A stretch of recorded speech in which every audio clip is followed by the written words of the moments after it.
और कहा मैया कैसी बात करती हो, ये कन्हैया तेरा पुत्र था, तेरा पुत्र है और तेरा पुत्र रहेगा, तेरा ही पुत्र रहेगा मैया।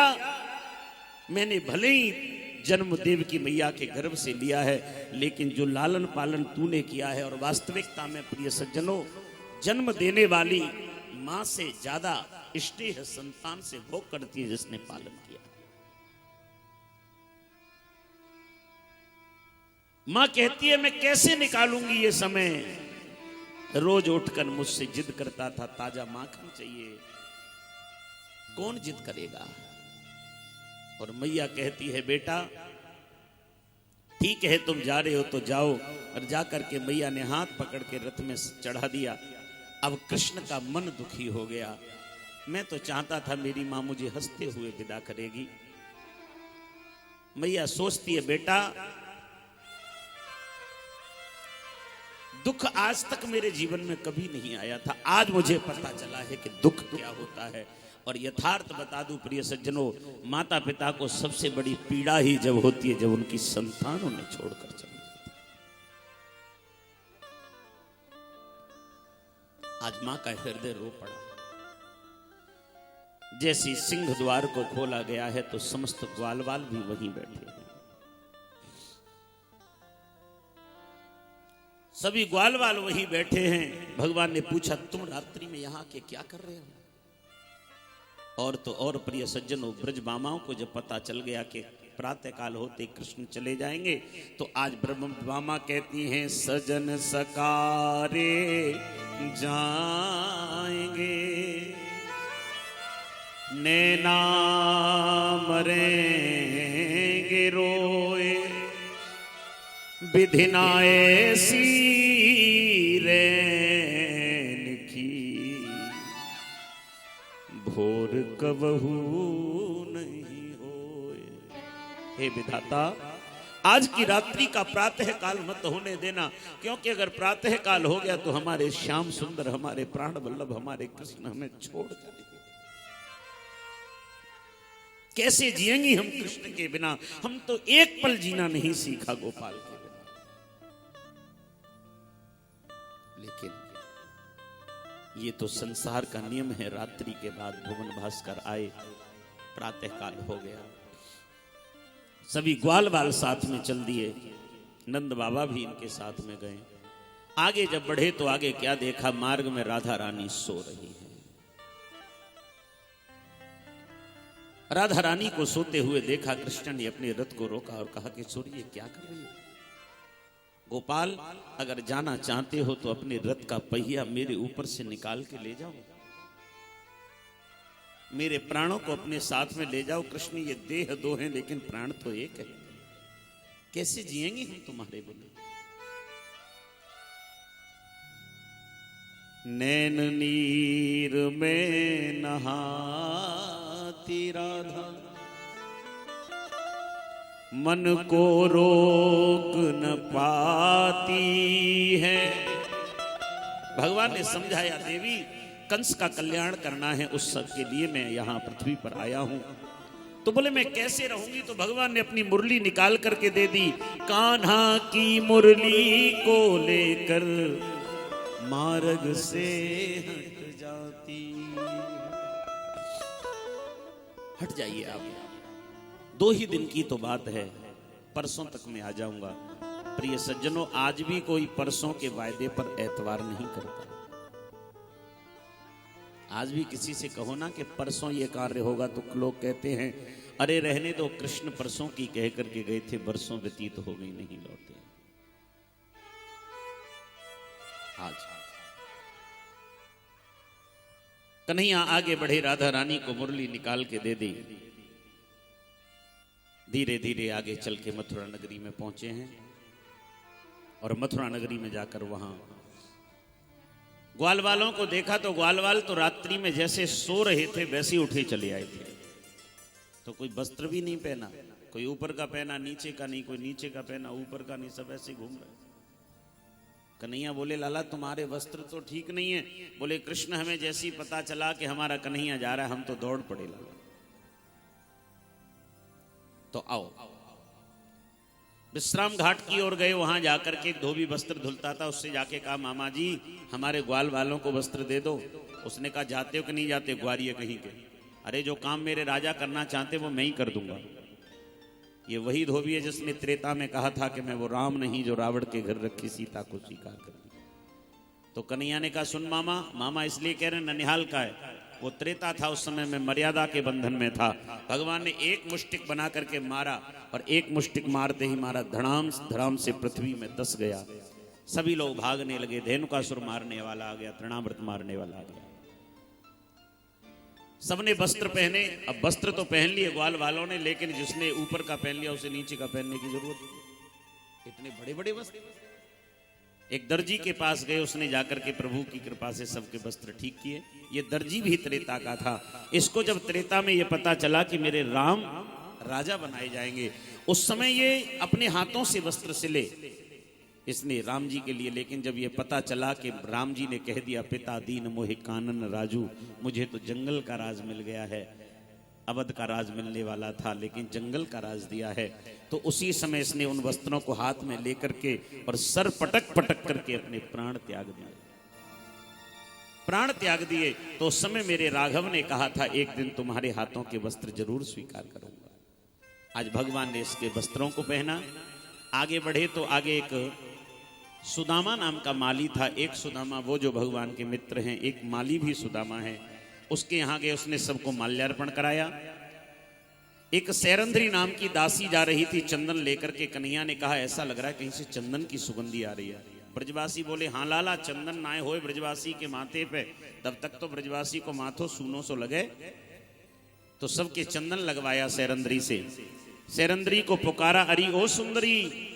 सैरंध्री ने कहा गोपाल सारा संसार मेरी हंसी उड़ाता है, कम से कम आप तो मत उड़ाइए। भगवान ने कहा हमने हंसी कहां उड़ाई है आपकी? बोले मैं 3 जगह से टेढ़ी हूं और मुझे आप सुंदरी कह रहे हैं। तो भगवान कहते हैं देवी मैं जीव की आकृति नहीं, मैं तो उसके हृदय के विचारों को पढ़ता हूं। तुम्हारे हृदय का विचार बड़ा सुंदर है।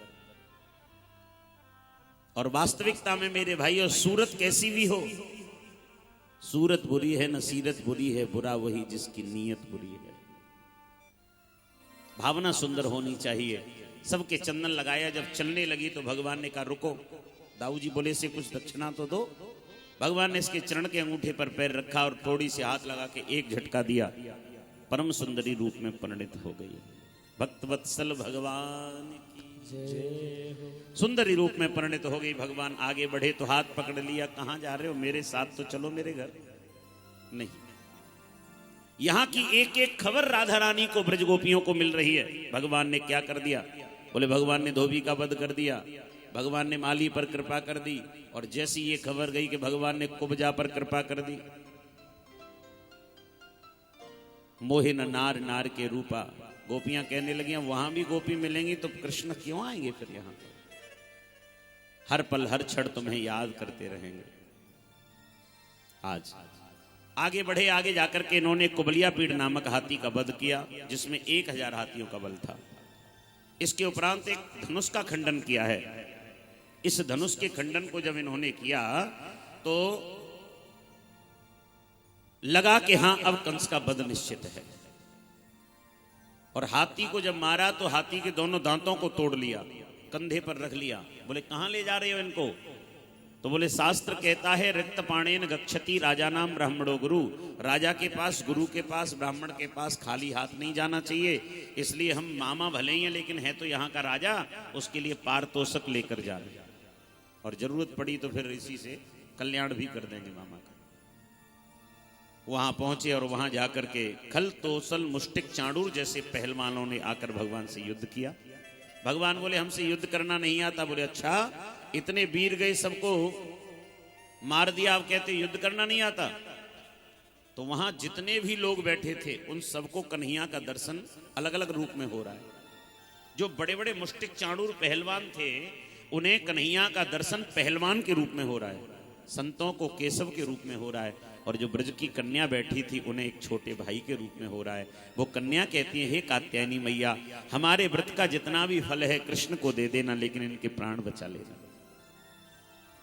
जाकी रही भावना जैसी प्रभु मूरत देखी तिनते। जैसी जिसकी भावना थी वैसा दर्शन हो रहा। भगवान ने सबका कल्याण कर दिया। एक छलांग लगाई, कंस के पास पहुंच गए। और जैसी कंस के पास पहुंचे, कंस ने कहा कौन हो तुम? बोले मामा जी प्रणाम, हम हैं कृष्ण और ये बलराम। नारद बाबा ने इतना बता दिया था कंस को कि वो काला काला होगा, मोर मुकुट वाला होगा, टेढ़ी टांग वाला होगा। तो काले रंग से इतना भयभीत था कंस, पत्नियां केस खोल के आ जाएं तो तलवार निकाल के खड़ा हो जा, अरे तू कृष्ण आ गया। भोजन में जो जीरे का छौंक लगाते हैं ना, काला हो जाता है। जो ज्यादा होशियार माताएं होती हैं उनका काला हो जाता है। तो वो काला जब देख ले कभी कभी तो ये बोले ये काला काला क्या है? बोले ये जीरे का छौंक है। ये जीरे का छौंक नहीं, कुछ मिला दाल में काला है। जो काला बनकर तैर रहा वो काला मुरली वाला है। हर जगह उसे कृष्ण नजर आ रहे हैं। भगवान केवल भक्त का ही कल्याण नहीं करते, दुष्ट का कल्याण इसलिए करते हैं कि भक्त एक बार के लिए भूल भी जाएगा लेकिन दुष्ट कभी नहीं भूलता। रावण ने जब प्रतिष्ठा करवाई प्रभु श्री राम के कहने पर, तो भगवान राघवेंद्र सरकार ने कहा कि आपको दक्षिणा में क्या दूं? तो बोले मुझे दक्षिणा नहीं चाहिए। बोले नहीं कुछ तो लीजिए, आप हमारे आचार्य हैं। तो बोले मुझे ये दे दीजिए अगर देना चाहते हो तो कि मैं जन्म जन्मांतर आपका बैरी बना रहूं। भगवान बोले कभी मित्र बन के भी आ जाओ। बोले मित्र बन के आऊंगा तो हो सकता है भूल जाओ, लेकिन बैरी बन के आऊंगा तो नहीं भूलोगे, कल्याण जरूर करने आओगे। तो आज कंस का भी कल्याण करने के लिए भगवान यहां आए और भगवान ने दौड़कर इसके केस पकड़ लिए और खींचने लगे। तो कहता है कन्हैया केसों को छोड़ दो। मुष्टिक चाणूर कहां मर गए? बोले मामा जी वो तो वहां पहुंच गए जहां आपको जाना है। आपके सेवक थे इसलिए आपसे पहले भेज दिया, वहां भी तो प्रबंध करना है। केस पकड़ के जैसे खींचा तो बोले कन्हैया केसों को खींचो मत, इनमें तो बड़ी पीड़ा होती है। बोले दुष्ट अहंकारी, याद करो उस समय को जब तूने मेरी मां देवकी के केस पकड़ के उसको रथ से नीचे खींचा था। आज मालूम पड़ रहा है तुझे? एक धक्का दिया और एक ही धक्के में महाराज व्यास ये अपने सिंहासन से नीचे आया और नीचे गिरते ही भगवान बक्षस्थल पर आकर बैठ गए और मुष्टिक बनाकर इसके बक्षस्थल में मारा और इसका प्राणांत कर दिया। भक्त वत्सल भगवान की जय। कंस का उद्धार कर दिया। पत्नियां रोने लगी। भगवान ने इन्हें समझाया। कन्हैया जैसे ही इसे सबको छोड़कर आए, देवकी मैया को कारागार से निकाला तो माता के स्तनों से दुग्ध की धार बहने लगी। कितने दिनों के बाद कृष्ण का दर्शन हुआ है। पिता को निकाला, नाना जी को कारागार से निकाल करके सिंहासन पर बिठाया।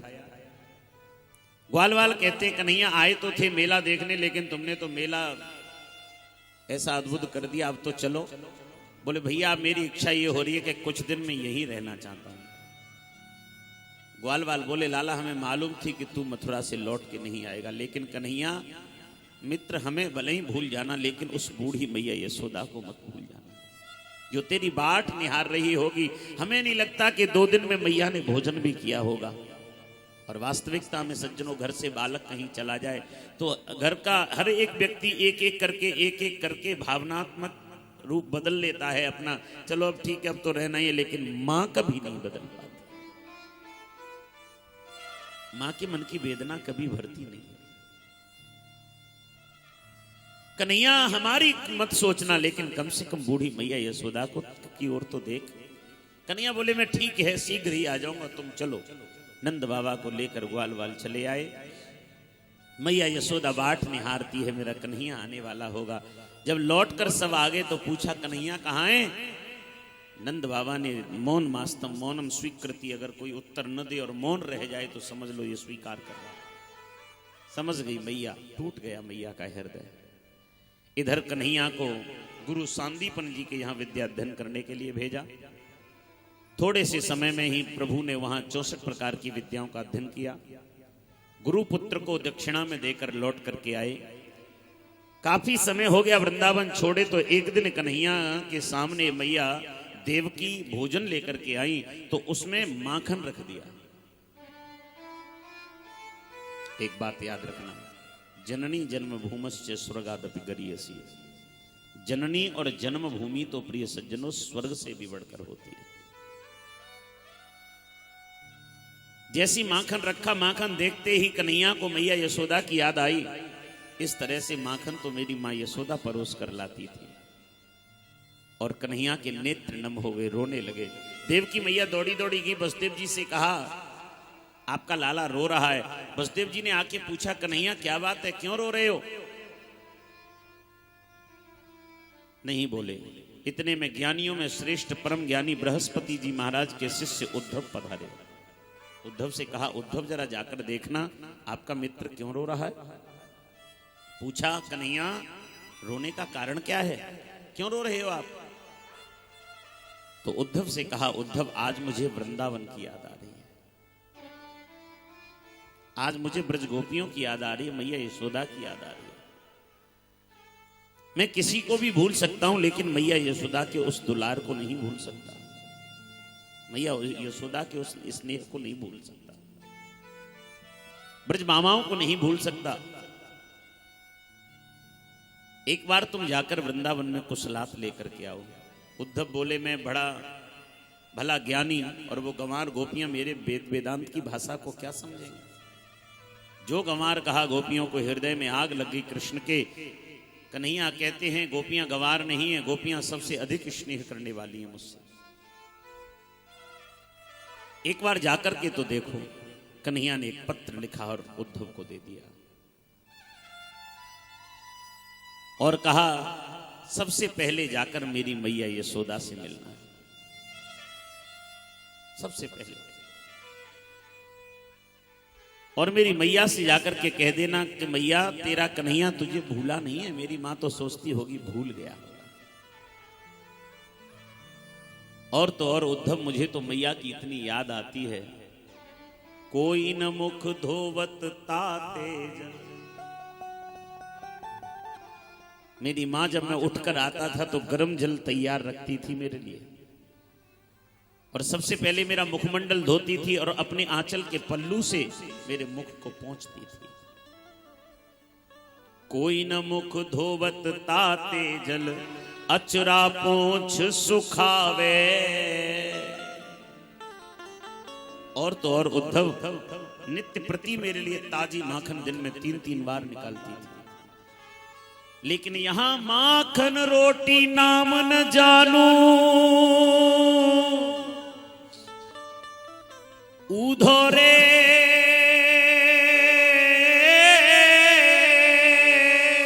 ऊधो रे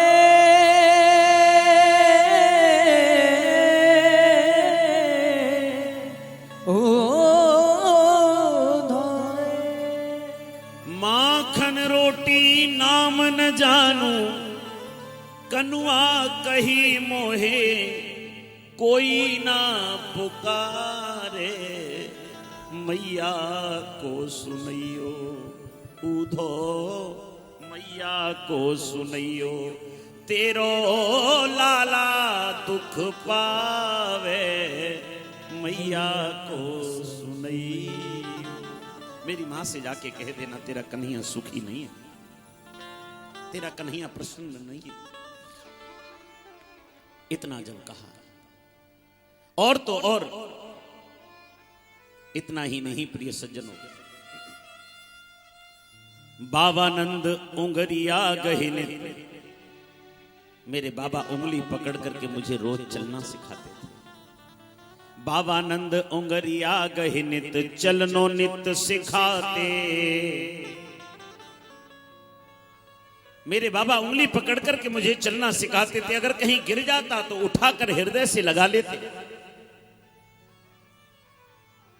भक्ता जान कमई हंस ले तो धूरी पोंछ मोहे हिये से लगावे।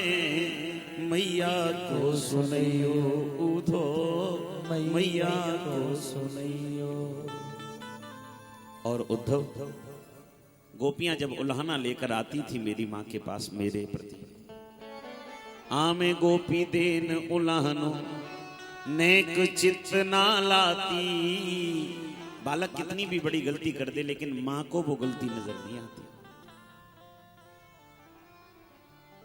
आमे गोपी देन उलाहनो नेक चित ना लाती, हाथ जोड़ बिनती कह दीजो, हाथ जोड़ विनती कह दीजो, ऋणिया वो तेरो श्याम कहावे, मैया को सुनियो। मैं मां के ऋण से कभी उऋण नहीं हो सकता। और कृष्ण तो क्या प्यारे, संसार का कोई ऐसा जीव नहीं जो माता पिता के ऋण को चुकता कर सके संसार में। और इतना कह करके उद्धव से कह दिया। उद्धव चल दिए। उद्धव का भी मन क्षोभ से भर गया। उद्धव चल दिए। चले कुछ दूर मथुरा से तो वृंदावन नजर आया, वहीं से प्रेम ने अपना अनोखा रंग दिखलाया। वृंदावन तो प्रेम की नगरी है, ज्ञानियों की नहीं। उलझ कर वस्त्र कांटों में लगे उद्धव को समझाने, तुम्हारा ज्ञान पर्दा फाड़ देंगे प्रेम दीवाने। बिटप झुक झुक के कहते हैं इधर आओ इधर आओ, पपिया कह रहा है पी कहां ये भी तो बतलाओ। नदी यमुना की धारा शब्द हरे हरे का सुनाती है, भ्रमर गुंजार से भी तो यही आवाज आती है। पूछती है हमारे कृष्ण कहां हैं, हमारे गोपाल कहां हैं। और तो और सज्जनों, कुछ पक्षी वृंदावन के, जो मथुरा से वृंदावन के लिए मार्ग आया, वहां पर जो वृक्ष लगे थे उन पर बैठ जाते, बोले आएंगे तो कृष्ण यहीं होके। लेकिन जब शाम हो जाती और कन्हैया को आता हुआ नहीं देखते तो वो पक्षी शाम से पूछते, अरे शाम भई पर श्याम ना आए, और श्याम बिना नहीं शाम सुहाए। व्याकुल मन हर शाम से पूछे, शाम बता क्यों श्याम आए। अरे शाम तो रोज आ जाती है लेकिन हमारे श्याम को लेकर नहीं आती। इतने में क्या देखा कि एक रथ आ रहा है। ये देखा किसने? ग्वाल वालों ने। ग्वाल वालों के मन में प्रसन्नता हुई। हो सकता है कृष्ण का रथ है। रथ वास्तविकता में कृष्ण का था। कन्हैया ने कहा कि मेरा रथ और मेरे वस्त्र पहन के जाओगे तो ग्वाल वाल पहचानेंगे, और नहीं तो आपसे बात भी नहीं करेंगे। तो कन्हैया का रथ लेकर गए। मधुमंगल बोला भैया इसमें कृष्ण नहीं हो सकता। अगर कृष्ण होता तो अब तक तो कूद कर दौड़ कर आकर हमें अंग में भर लिया होता। इसमें हमारा मित्र नहीं हो सकता, इसमें मेरा कृष्ण नहीं हो सकता। मैं अपने मित्र के हृदय की भावना को समझता हूं। जैसी रथ निकट आया, उद्धव उतरे, भैया जय श्री कृष्ण। ग्वाल वालों ने देखा कौन है आप? मैं कृष्ण का सखा हूं, आपकी कुशलात लेने कृष्ण ने भेजा है। हाँ हाँ जाकर कह देना कन्हैया से मरे नहीं है, जीवित हैं, नहीं आती उस छलिया निर्दयी की हमें याद।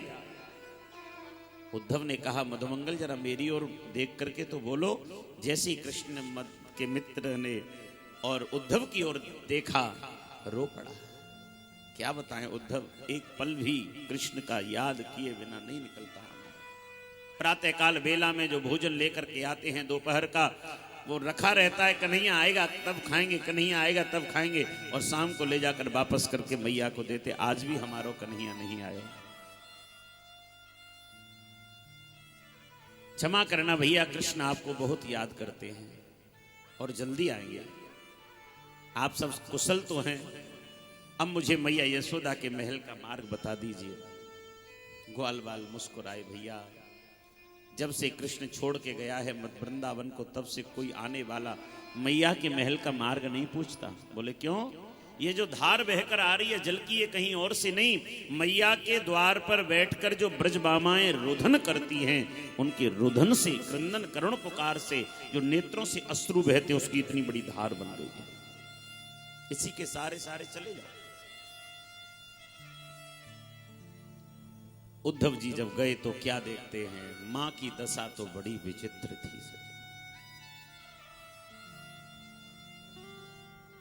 पालने के पास बैठी है, दोपहर का वक्त था। धीरे धीरे पालने में धक्का दे रही है। 2-4 वस्त्र कन्हैया के पालने में पड़े।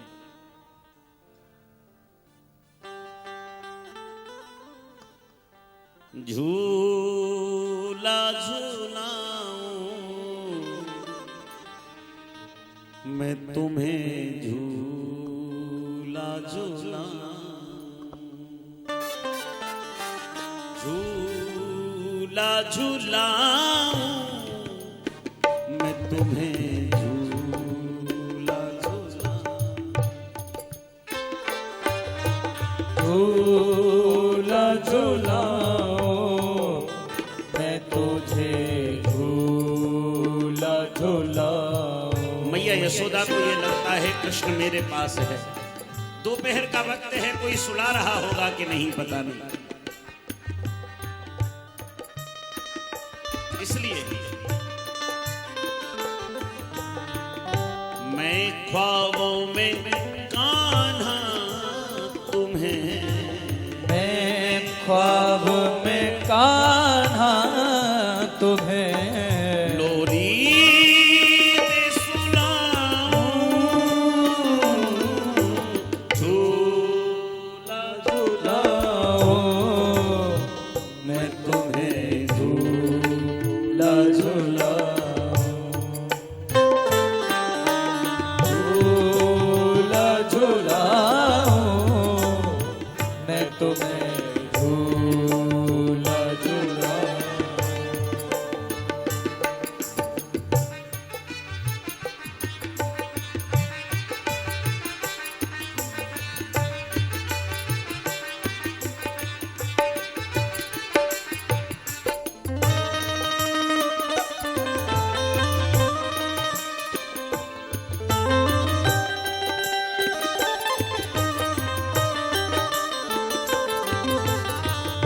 लौटाओ सफर से के बड़ी देर हुई है, लौटाओ सफर से के बड़ी देर हुई है, बेताब हूँ कब से तुम्हें, बेताब हूँ कब से तुम्हें, सीने से लगाऊं, झूला झूलाऊं मैं तुम्हें, झूला झूलाऊं,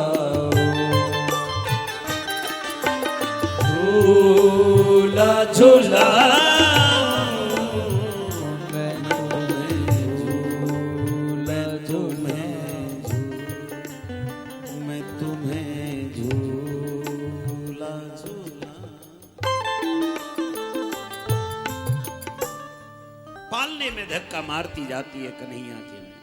उद्धव पहुंच गए। उद्धव ने कहा मैया जय श्री कृष्ण। अरे कहां है तेरा लाला, क्यों पालने में धक्का दे रही है खामखा? उद्धव क्या बताऊं बेटा, मुझे तो ये लगता है आज भी मेरा कन्हैया मेरे पास है, मैं नहीं भूल पाती हूं उसे। मैया कृष्ण तेरा तुझे नहीं भूला, और उसने यह भी कहा है कि जाकर कह देना मेरी मैया से कि जो सुख जो आनंद की अनुभूति मुझे आज तक वृंदावन में हुई है वो कभी मथुरा में नहीं हुई। तो क्यों नहीं आ जाता सब कुछ छोड़ करके? अगर कष्ट पा रहा है तो क्यों नहीं आता? नहीं मैया आएगा कन्हैया तुझसे मिलने, क्यों चिंता करती? समझा दिया मैया को, बारंबार मां के चरणों में प्रणाम किया है। उद्धव सच बताना मेरा कन्हैया प्रसन्न तो रहता है? बोले हाँ मैया वैसे सब प्रसन्न है, कोई कष्ट नहीं है। मुझे नहीं लगता कि मेरा कन्हैया मुझसे दूर रहकर प्रसन्न रहता होगा। भला माता पिता से बिलग रहकर कोई प्रसन्न रह सकता है? आज बड़ी वेदना होती है जब संतान ये कहती है कि हम आपसे दूर रहना चाहते हैं। मेरे भाइयों, काश अगर बचपन में वही माता संतान को दूर कर दें तो संतान को कितनी पीड़ा होती है, और वही संतान जब बुढ़ापे में माता पिता से बिलग हो जाए तो माता पिता के हृदय में कितनी वेदना होती है। ये 4 दिन की जिंदगी है मेरे भाइयों, इसको हम हंसकर और परिवार के संसर्ग में बिताएं। दूर रहने में वो आनंद नहीं है, याद रखिएगा। बड़ी वेदना होती है समय आने पर। इन कथाओं से हमें यही शिक्षा प्राप्त होती है, इन रिश्तों की निकटता को हम बनाए रखें, इन रिश्तों की मधुरता को हम बनाए रखें।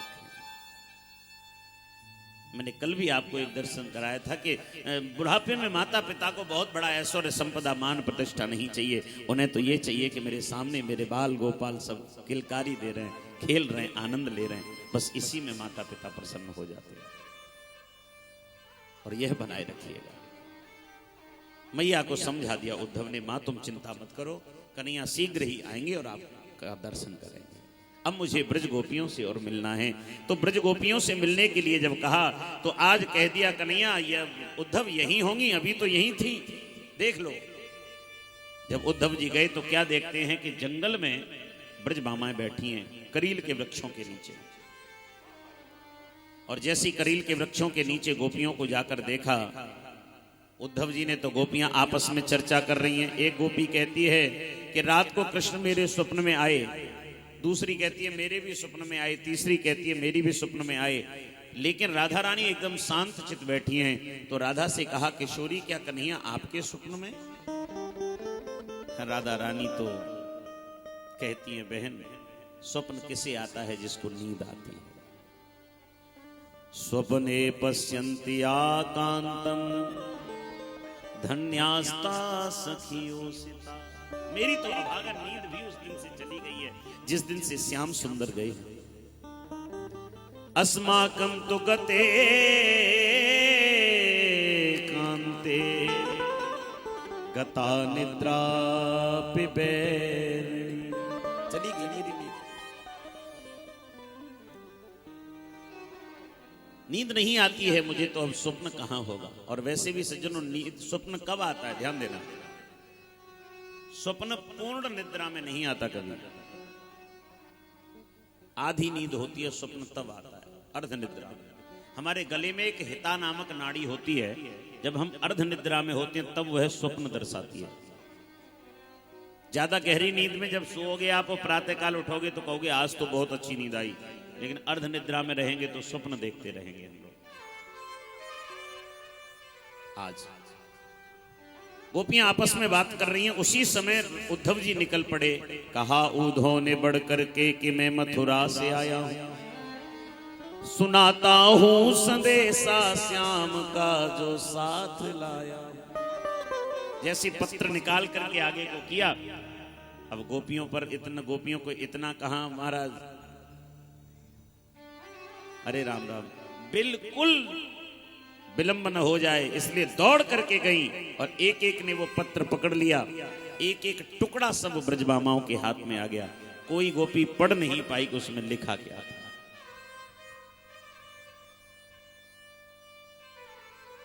भेजे मन भावन के ऊधो के आवन की सुदिग्रम ब्रजगामन में पावन तबे लगी।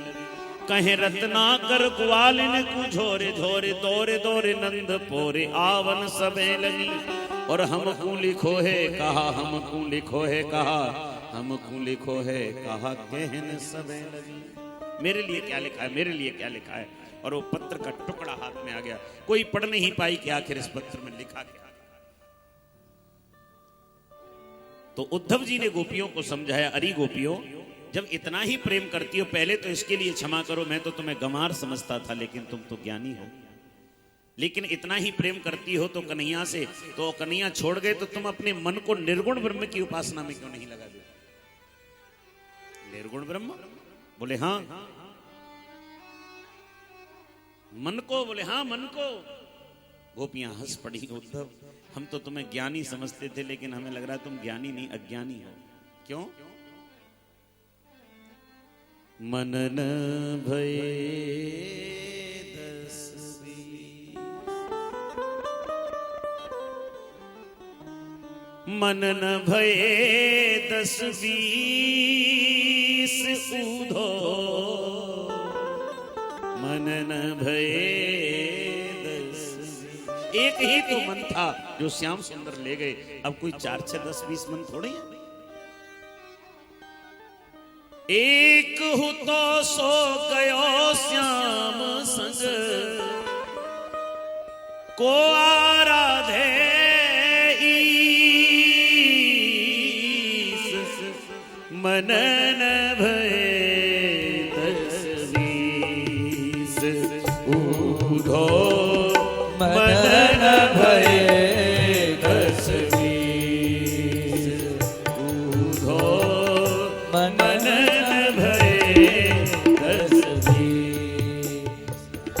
एक हो तो सो गयो श्याम संग, कौन बढ़ावे ने,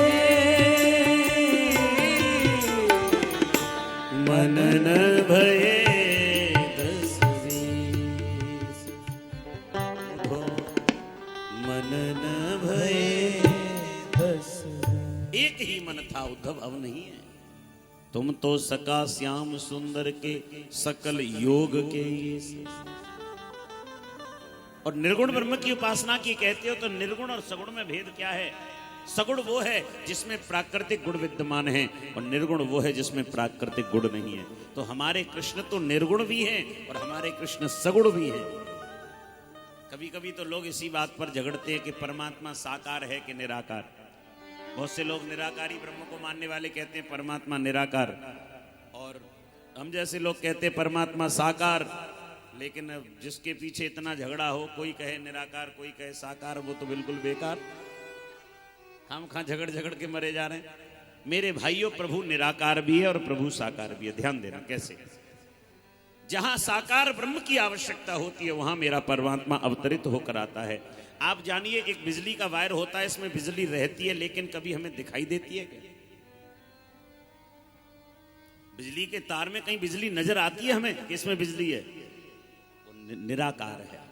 लेकिन कब प्रकाश देती है? जब हमें आवश्यकता होती है। हम एक बल्ब लगाते, एक ट्यूब लगाते, हेलोजन्स लगाते हैं, तो वही बिजली साकार रूप में प्रकट हो जाती है, हमें प्रकाश दे देती है। ब्रह्म हर जगह कण-कण में विद्यमान है। परमात्मा निर्गुण ब्रह्म उपासना जो करते हैं उन्हें दर्शन होता है। लेकिन जहां भी हम साकार रूप में भगवान को प्रकट करना चाहते, भगवान साकार रूप में प्रकट होकर दर्शन देते हैं।